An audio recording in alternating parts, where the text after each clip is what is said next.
Hi friends, ఈరోజు వచ్చేసి బీరకాయ తాలింపు ఎలా చేయాలో చూసేద్దామండి.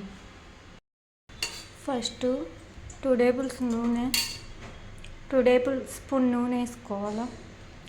తర్వాత పోపు దినుసులు వేసుకోవాలి.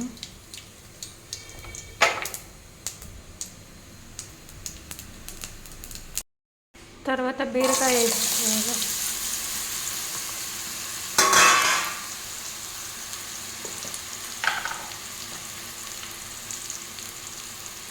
కొద్దిగా పసుపు, కొద్దిగా సాల్ట్ వేసుకొని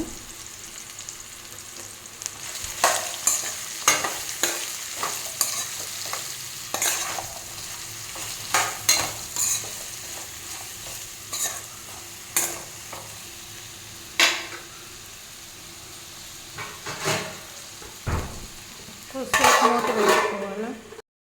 ఒకసారి మూత వేసి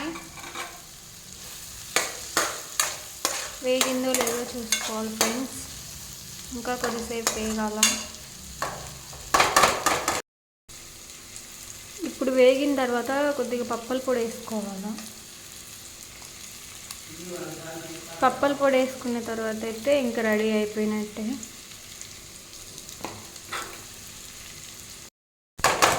రెడీ అయిపోయింది ఫ్రెండ్స్. మూత పెట్టేసుకున్నాం. ఈ వీడియో నచ్చినట్లయితే లైక్ చేయండి, షేర్ చేయండి, సబ్స్క్రైబ్ చేసుకోండి ఫ్రెండ్స్. Bye friends.